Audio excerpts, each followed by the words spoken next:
Alors aujourd'hui on a réalisé des donuts cuits au four, recette vraiment ultra facile. Si vous n'êtes pas encore abonné, vous avez le petit bouton juste en bas de la vidéo, c'est marqué en rouge s'abonner. Cliquez dessus, c'est entièrement gratuit et en plus vous allez apprendre énormément de choses. On part en cuisine, c'est parti. Allez, très simple comme recette, ici j'ai 250 g de farine. Ici j'ai 5 g de levure sèche boulangère que j'ai mélangé avec 70 g d'eau tiède, ok? Ensuite, j'ai un œuf, j'ai 60 g de sucre ici, et juste là, j'ai une demi-cuillère à café de sel. Et ici, j'ai donc 60 g de beurre mou.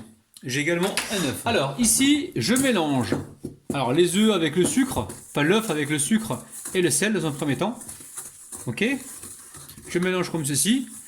Et ça, vous le mettez au dernier moment, d'accord? Dernier moment. Ensuite, je rajoute le beurre mou.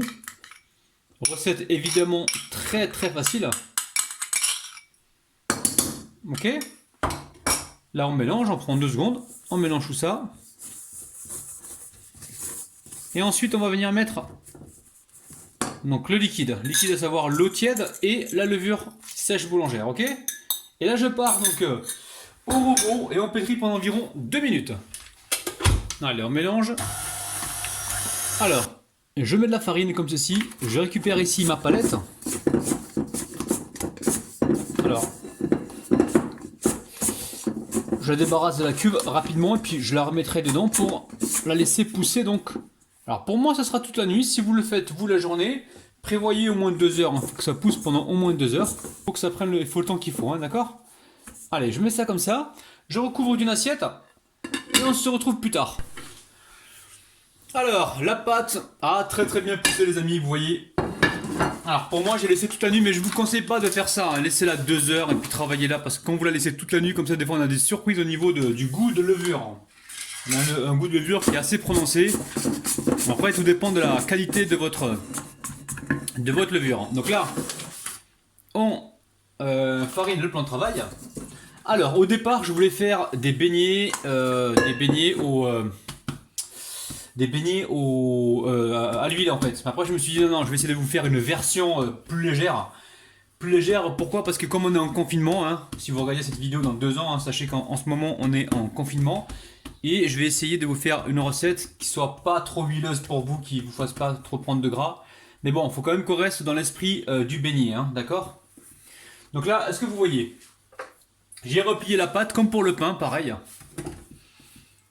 Hop là, je replie une deuxième fois, j'enlève l'excédent de farine et je viens comme ceci souder, hein, ok? Est-ce que vous voyez les amis? Alors, là je vais étaler ma bande de pain, donc en longueur, enfin de pain, ma bande de donuts, en longueur, pourquoi? Pour éviter d'avoir trop de... Enfin, pour gagner du temps en fait. Si je la fais en rond, je vais avoir beaucoup de chutes. Si je la fais comme ça en longueur, j'aurai moins de chutes, ok? Alors, on met de la farine, on n'hésite pas. Soyons généreux pour une fois. Alors, qu'est-ce qu'on fait là? Là, on va d'abord commencer comme ça. Oui, je sais, je fais pas comme les autres en fait, hein. C'est vrai que j'ai une manière de travailler qui est différente, mais seul pour moi, le résultat compte, ok? Alors là, la longueur, on est comment au niveau de la longueur? On est bien. Là, on est bien. On va pouvoir retourner le pâton. Alors, la particularité de ce beignet au four, en fait, quand on va le mettre à cuire au four, on va pas le badigeonner avec un œuf, mais on va le badigeonner avec du beurre fondu, vous allez voir. Beurre fondu, on peut mettre de la vanille liquide si on en a, moi j'en ai pas là. On peut mettre également de la fleur d'oranger. Alors ici je récupère un cercle. Alors on peut le fariner hein, lui aussi hein, pour éviter qu'il reste collé à la pâte. Ok, donc là je fais un rond. Et ensuite je prends un autre, un cylindre pour faire le milieu, ok. Et le milieu là on va pas le jeter, on va le retravailler pour refaire des... restez bien au centre, hein, pour refaire des donuts, ok. Donc quand on a fait notre premier donut comme ça, on va venir le déposer sur une plaque recouverte d'un papier cuisson. Donc le côté lisse toujours au-dessus, hein, ok. Allez, vous avez compris, hein, on fait des ronds et on en fait un petit au milieu. On essaie de bien viser. Est-ce que je suis bien droit là? Oui. Voilà, je continue ainsi de suite. Ensuite, je récupère les chutes avec ça, je réétale et je reforme des petits donuts, ok. Allez, je mets ça sur une plaque recouverte d'un papier cuisson, on se retrouve juste après. Allez, là on va laisser pousser donc les donuts. Alors ça peut prendre 1 heure les amis, il faut vraiment que ça regonfle, que ça double presque de volume, hein. C'est important, il faut vraiment que ça regonfle pour avoir du moelleux. Alors il faut le temps qu'il faut, ok? Vous mettez ça dans un endroit qui soit tiède. À tout à l'heure. Alors quand vous sortez vos donuts du four, hein, moi ils ont cuit à peine 10 minutes, pas plus que ça, 10 minutes à 165 degrés, faut bien surveiller. Dès que ça sort, vous les recouvrez avec un papier. Voilà, dès que ça sort du four, vous les mettez sur une grille et vous les recouvrez comme ça. Ok? Vous les laissez donc refroidir comme ça. C'est des beignets, ils sont hyper moelleux, je vais pas trop appuyer dessus pour pas laisser de marque. Alors, au niveau de la décoration, on a plusieurs choix. Ici, j'ai fait un live. Ceux qui ont suivi le live hier, mettez-moi un petit pouce vers le haut et dites-moi que vous étiez là. C'était pour le live de mon anniversaire où j'ai réalisé donc des tasses chocolatées. Donc là, il me reste du chocolat d'hier en fait. Vous voyez, je jette pas. Hein. Ici, il me reste de la confiture d'abricot au frigo. Ici, j'ai de la noix de coco. Ici, j'ai des amandes concassées. Après, j'ai du vermicelle. J'ai pas mal de choses. D'accord? Donc nous, qu'est-ce qu'on fait là? On récupère un pinceau. Un pinceau, alors on va en faire au chocolat, on va en faire également avec juste comme ça, regardez, un petit peu de confiture. La confiture va nous aider à coller la noix de coco. Donc on badigeonne avec un petit peu de confiture. Vous voyez jusque là les amis, hein, vous voyez bien, ok. Et ensuite, je viens de déposer ça, pardon, ici dans la noix de coco râpée, ok. On peut faire ça comme décoration si on le souhaite. On va en faire une au chocolat, on va en faire, voilà, on va faire plusieurs coloris. Vous voyez, donc là c'est très simple. Je mets ça donc sur un plateau. Et hop là, un petit plateau, vous voyez. Voilà, on a fait des beignets au four de malade. De malade la famille. Ensuite on voit le chocolat. Le chocolat, il ne faut pas qu'il soit trop liquide, hein, sinon il ne va pas adhérer au beignet. Donc là, regardez, je récupère un beignet comme ça et je viens le tremper dedans. Ok. Oula, pas trop. On enlève un petit peu l'excédent. Ok, vous avez vu, hein.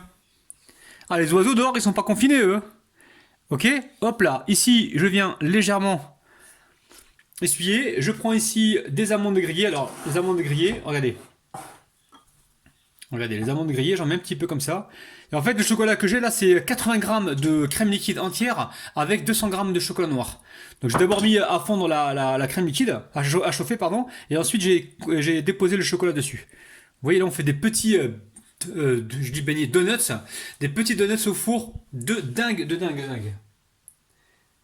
Allez, on va déposer ça donc sur le plateau. Je vais continuer, je vais faire ça. Donc vous chez vous, essayez de voir un petit peu ce qui vous reste donc dans les frigos et en fonction de ce qui reste, faites-vous plaisir. Ok, allez à tout de suite. Donc là par exemple, je badigeonne avec la confiture d'abricot. Soit je mets des amandes, soit je mets un petit peu de vermicelle au chocolat. Je sais pas ce que ça va donner, mais tout est possible, hein. Toutes les combinaisons sont possibles. Beignet au four avec peu d'ingrédients. Vous avez vu? C'est génial. Là par exemple, je fais chocolat. Hop là. J'essuie la bordure. Et je viens mettre de la noix de coco râpée. Regardez-moi ça.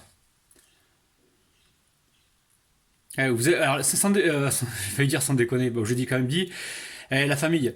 On est confiné, mais avec un petit peu d'idées, un petit peu de réflexion, vous allez pouvoir faire vous allez pouvoir consommer des choses que vous avez l'habitude d'acheter en fait. Hein. Et là, vous allez pouvoir les faire tout seul à la maison et de manière plus light. Allez, à tout de suite. Donc la famille, ça y est, c'est fini. Alors, ceux qui veulent voir la dégustation et ceux qui veulent voir l'intérieur de ces beignets au four, je vous donne rendez-vous dans mon Instagram. Vous avez le lien juste en description. Vous l'avez également dans les commentaires. Vous avez donc le lien de mon Instagram. Et ne me dites pas, j'ai pas Instagram, parce que même si vous n'avez pas Instagram, vous faites juste un copier-coller sur votre barre Google. Et là, vous allez voir l'intérieur et la dégustation de ces merveilleux donuts ultra faciles cuits au four. Les amis, je vous kiffe de ouf, n'oubliez pas les petits pouces vers le haut, n'oubliez pas également de vous abonner, de partager la vidéo, et sachez que moi je vous kiffe de ouf, je vous aime très très fort, et je vous retrouve demain matin à 9 h. Les amis, ciao ciao.